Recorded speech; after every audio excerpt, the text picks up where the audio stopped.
Welcome, ladies and gentlemen, to part 4 of this 4-part video series. My name is Benjamin Selbyhill. I'm a leadership through lifestyle coach at I Choose Awesome, and I help young leaders make a difference in the world. Now, how'd we go after part 3? How'd we go setting those personal ambitions? It's really, really important you make them crystal clear so that you've got something there that acts as motivational fuel, so that you know where it is that you're going, so no matter what challenges present themselves, you've still got the intestinal fortitude and the focus to keep pushing forward over those hurdles.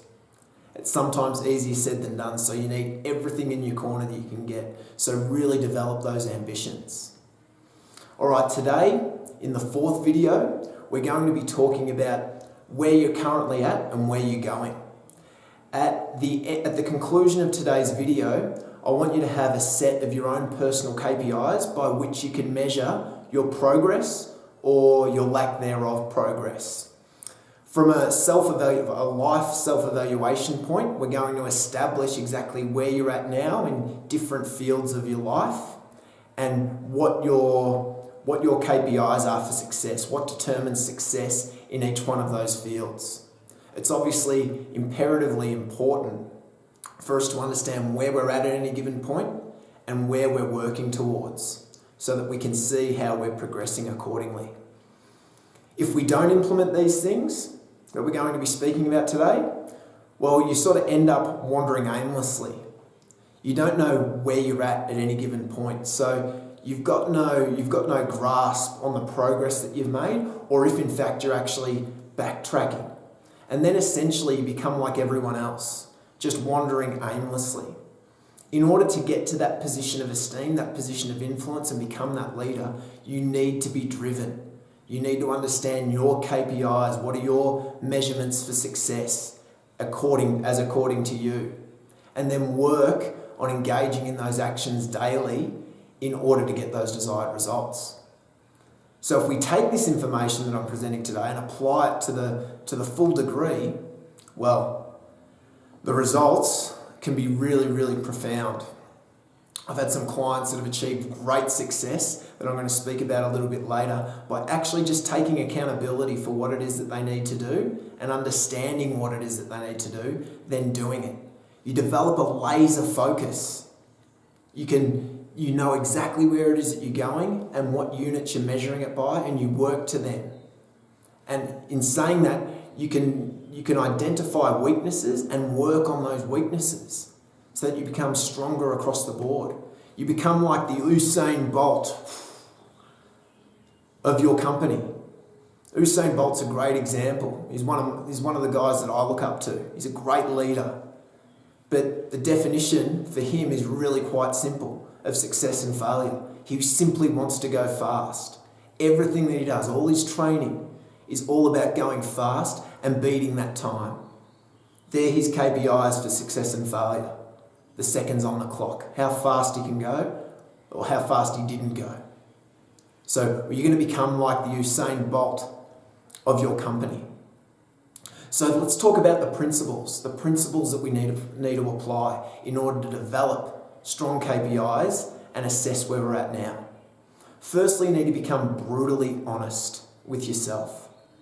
When you do your evaluation that's attached below, you need to be brutally honest with the numbers. Give yourself a score in those numbers from 0 to 10, 10 being the best, 0 being the least best. But be brutally honest. Think of like the coach or the teacher. The coach or the teacher throughout the course of your life that had the biggest influence on you. Chances are they were the most toughest on you as well. They told you how it was. You need to develop great objective awareness and perspective so that you can be brutally honest with the numbers and get a true sense of where you're at.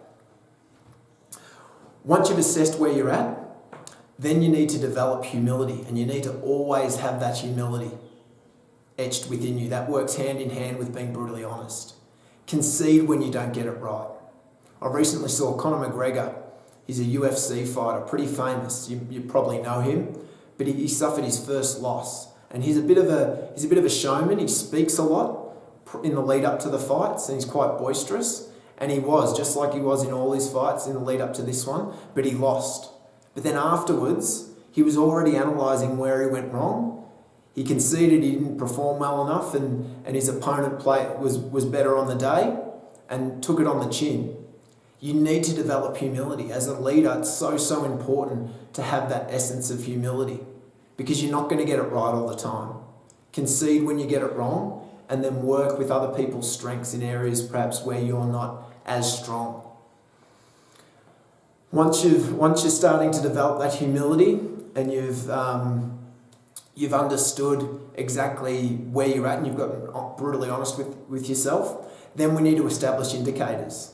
So with each one of the areas in your self-evaluation, develop a 10 out of 10 scenario. So what does a 10 out of 10 look like for you in each one of those areas? Develop your own criteria and then turn it into actionable actions. So what actions are going to allow you to reach a 10 out of 10? Develop those KPIs. They're really so important. So you need to develop those KPIs and then work towards them. Work towards that implementation each day, applying it accordingly as to each one of those areas, but particularly from a work standpoint because we're wanting to achieve that leadership position. The final principle is in conjunction with that. You need that dogged determination. So think about it in terms of I just need to do this action to achieve this result. These are my KPIs. This is success. This is failure. There's no in between. Become governed and success-based, or result-based rather. That dogged determination like the Steve Jobs era at Apple. They wanted to create the best products, the coolest looking products, functional and aesthetically pleasing. And that was their sole purpose, the most successful era of the company. They just had that dogged determination to do what needed to be done every single day. I had a client of mine when I was working in the gyms. His name was Shane. And throughout my time in the gym, we ran various challenges, 12-week challenges, to see who could reduce their body fat the most over the course of 12 weeks. Anyway, he partook this first year. And he was a guy who was working in a company for a long period of time, for many years. And he wasn't unfit, but he'd never really applied the principles we're talking about now and that measured focus on his training. So he lapped up all the information we spoke about. We measured our clients at the start. We helped them set ambitions. We measured their body fat, their weight, etc. And they had to work in conjunction, obviously, with getting healthier, work towards achieving their ambitions as well. And for the first time, Shane actually started thinking about, what these KPIs meant and where he wanted to go with his life. He established that, he started to realise he did have the skill set to be able to achieve well in this challenge. And furthermore, that built up and gave him more confidence in then going out and achieving one of his ambitions, which was starting his own business. So throughout the course of that 12 weeks, he really built in confidence and gathered a head of steam. At the culmination of the 12 weeks, he ended up winning the challenge. He reduced his body fat down to like 6%, and it's put the wheels in motion to fulfill one of his ambitions to start his own business. A phenomenal effort. But it wasn't until he had that accountability in place where there were clear lines for success and failure, where there were clear lines for success and failure before he could actually, achieve this himself. It was always there, but he just needed those KPIs as a catalyst. So I want you to ask yourself, why are these KPIs? Why do you want these KPIs for yourself? Why are they so important? What are they going to help you achieve? It's really important to consider that. Because as I said, the 4 parts, these 4 videos that you've had the privilege of seeing, they set the precedent for the rest of your leadership journey. As I said, they're only the first 4 parts in our 60-part Future Leader Blueprint. So how is it that you're going to set the precedent now? You've learnt about setting your values and you understand their importance with your leadership. You've moved on from there and you're developing relationships with your boss and the superiors, and you're growing in confidence. You're on the leadership radar now. You've set definitive personal ambitions that are going to serve as your focus, as your motivation. And how are they going to continue to keep you motivated? And lastly, in today's video, you've established those KPIs. You've looked at the areas you need to focus on. You're developing that humility. You've developed those concise indicators. And then you're prepared to apply that dogged determination. So now you're in a state of knowledge. You're not in ignorance anymore. So what's the next step? What is it that you're going to do?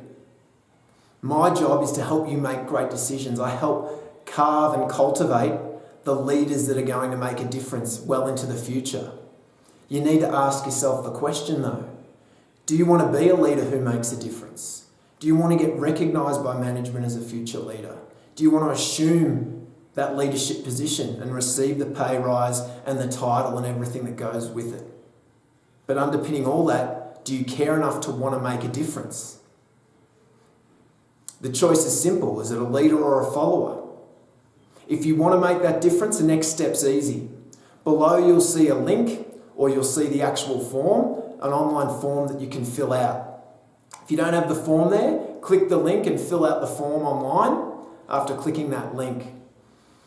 Once you've filled that in, one of our representatives will get in contact with you for a free 60-minute leadership strategy session, which is designed to really help continue your leadership journey with a head of steam. Really help get you identified as a future leader of your company and get that pay rise as quickly as possible.